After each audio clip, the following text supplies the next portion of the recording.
আজকে জোহরের নামাজে মসজিদে পা দিতেই মনে হলো এখানে শান্তির সমুদ্র, কিন্তু নামাজ শেষ হতেই ওয়াও দেখো না, মানুষের দল বের হচ্ছে দরজা দিয়ে, একজন আরেকজনের সাথে কথা বলছে।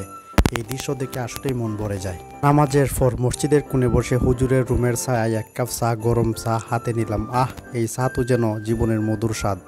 বাইরে সবাই হাঁটাহাঁটি করছে আর আমরা এখানে বসে গল্প জমিয়ে হুজুরের রুমের সেই শান্ত পরিবেশে চায়ের দোয়া উঠছে। মনে হলো স্বর্গের এক টুকরো এসে বসেছে। চা খেয়ে উঠতেই মন বলল, চলো এবার অ্যাডভেঞ্চার শুরু করি। তিনজন মিলে রাস্তায় নামলাম ঘুরতে। গরমে গলা শুকিয়ে গেছে, তাই একটু টিউবওয়েলের কাছে থামলাম। পানির ডালতে ডালতে কি যে ঠান্ডা, এজন্য হিমালয়ের বরফ পরে গলায় নেমে এলো। পানি খেয়ে ফ্রেশ হয়ে গেলাম। মনে হলো এবার পুরো দিনটা সুপার হিরোর মতো কাটবে। এই পানি তো আমাদের এনার্জির ড্রিঙ্ক, কোনো সাইড ইফেক্ট নেই, শুধু মজা আর মজা। আমাদের পাশ দিয়েই দেখেন কতগুলো বাঁশ কামলা বাঁশ নিয়ে আসছে পাহাড় থেকে কেটে। তারা এই বাঁশ বিক্রি করে তাদের জীবনযাপন পালন করে। তারা এখানের মধ্যে আসছে এই পানি খাওয়ার জন্য। আমার সাথে দুই বন্ধু তো দেখো, একজন আরেকজনকে তাড়া করছে। আরে তোকে পানি ছিটা মারবো বলে দৌড়জোর শুরু। টিউবওয়েলের মধ্যে লুকোচুরি খেলছে, পানির বোতল হাতে নিয়ে হাসির জোর। এদেরকে দেখে মনে হলো আমরা বড় হয়েছি কিনা সন্দেহ। এই মজার সময়টা উড়ে যায় যেন জীবন একটা কমেডি মুভি। এবার চা বাগানের গভীরে ঢুকলাম। ওয়াও, কি সুন্দর পরিবেশ! সবুজ পাতার সমুদ্র, নিরিবিলি যেন প্রকৃতির নিজম্য রাজপ্রাসাদ। বাতাসে চা পাতার সুবাস, পাখির গান। মনে হলো এখানে এলে সব চিন্তা উড়ে যায়।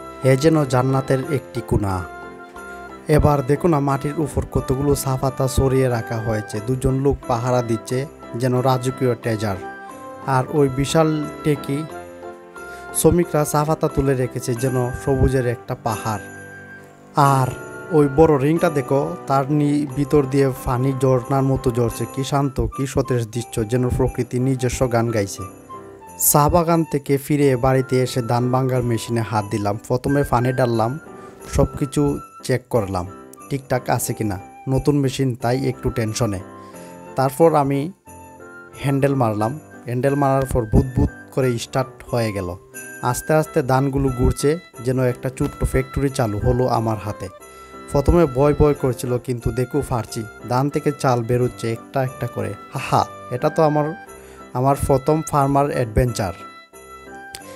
বিকালে শুরু হতেই মেঘের নাচন, আর বাগানের ফুলগুলো রক্তজবা ফুল তো যেন আগুনের ফুলকি, লাল লাল, দেখতেই মন ভরে যায়। এই মেঘ ফুলের খেলায় দিনটা আরও রঙিন হয়ে উঠল।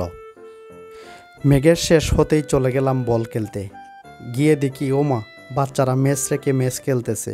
তখন আমি কি করব? আমি এক পাশে বল দিয়ে একটু টুকুটাকুর খেলা শুরু করলাম।